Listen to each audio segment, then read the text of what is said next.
The grief was a physical thing, a weight that settled in David's bones and made the simple act of breathing a conscious effort.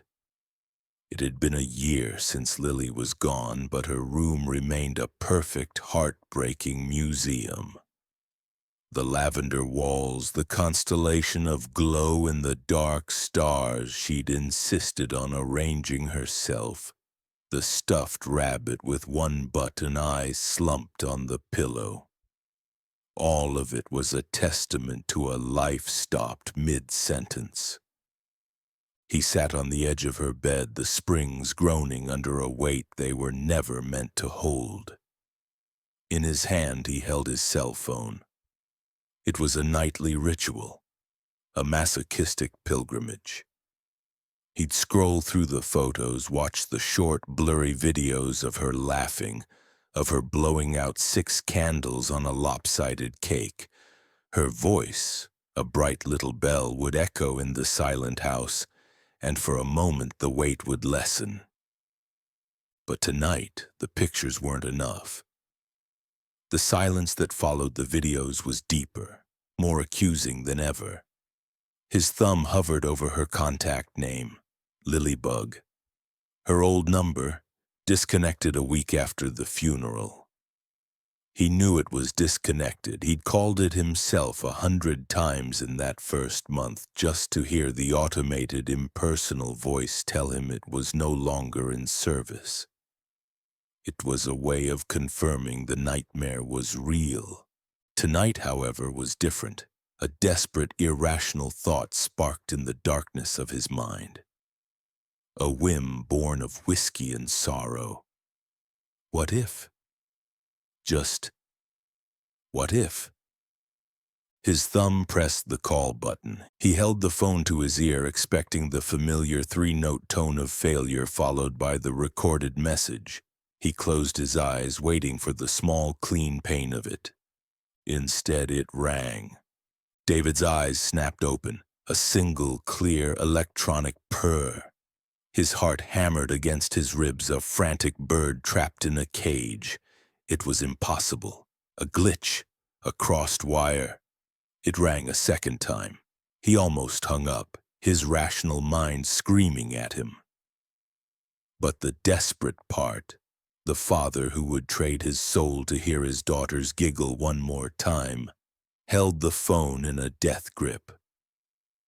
On the third ring, someone picked up. A soft click followed by a sound like wind blowing through a hollow reed. Static crackled, distant and strange, and then a voice. Hello? It was a child, soft, clear, and unhesitating. It wasn't Lily's voice, not exactly, but it was pitched in that same high, innocent key.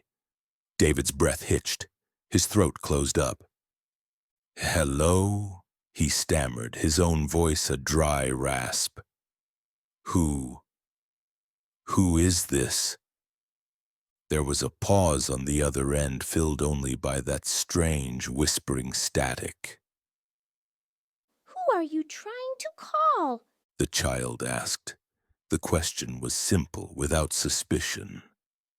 I'm sorry, I think I have the wrong number. This was my daughter's phone," Lily? the voice said. David froze, the phone slick with sweat in his palm. Every muscle in his body went rigid. "How do you know her name?" She's here, the child said simply. but she's sad today. A wave of vertigo washed over David. He gripped the edge of Lily's small desk to steady himself. This was a dream, a hallucination. He was finally truly breaking. Can I please speak to her?" he begged, the words tearing from his throat. She can't talk. She's thinking about the fireflies. The voice replied, its calm tone a chilling counterpoint to David's rising panic. And the promise. The fireflies, the promise. It was a secret, a tiny, perfect memory shared only between him and Lily. 2 summers ago, they'd sat in the backyard catching fireflies in a jar. He'd told her they were fallen stars, and if you made a promise on one before you let it go, the star would carry it up to the sky and make it true. Lily, with a solemnity only a 5-year-old can possess, had promised to never, ever leave him. He had promised the same. "No one knows that," David whispered, his voice trembling. "No one," We know. the child said. The static on the line seemed to deepen, to swirl. We hear everything once it's quiet enough. "Who are you?" David pleaded, tears now streaming down his face, dripping onto the phone screen. "Are you an angel? Can you just tell her that her daddy loves her?" There was a longer silence this time. The whispering static faded, replaced by a sound like water, like a gentle current flowing over stones. It was a sound he knew with sickening familiarity. She knows you love her. The child's voice said, and for the first time a new quality entered it. It wasn't accusatory. It wasn't angry. It was something far worse. It was knowing. But she's sad about the river. She's sad you were shouting. The air in David's lungs turned to ice. The river. Not the creek like in the police report. The river 100 yards downstream, where the current was swift and deep, where they had found her. I wasn't shouting, he lied, the words tasting like ash. You were? The voice on the phone stated, a simple, irrefutable fact. On your phone, with Mommy. You told Lily to wait, just 1 more minute. You told her to stay away from the edge.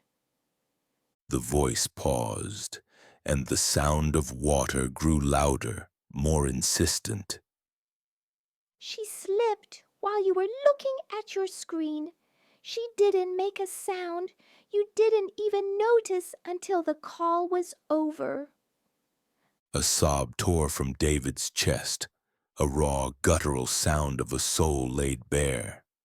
It was the truth, the whole hideous, secret truth he had buried under a mountain of carefully constructed lies. To the police, to his ex-wife, to his own reflection in the mirror. The argument, the distraction, the fatal minute. "I'm sorry," he wept into the phone, the confession a desperate, liberating poison. "I'm so sorry, my baby, I'm so sorry." He was confessing to a ghost, to a voice in the static, and he didn't care. He just needed to say it. He needed her to know. "Who are you?" he asked one last time, his voice broken. "What do you want from me?" The static returned, a final harsh crackle. The child's voice was gone. In its place was something else, something ancient and vast and utterly devoid of emotion. It was the sound of the void itself given voice. "We don't want anything," it said. "We just answer when you call." The line went dead. David sat in the suffocating silence of his daughter's room, the phone still pressed to his ear. The weight in his bones was gone, replaced by a cold, sharp-edged terror. The guilt had been a private burden, a monster that lived inside him. But now it was out. Something had listened, something knew the truth. And in the profound absolute quiet of the house, he thought he could hear very faintly the sound of another phone somewhere far away beginning to ring.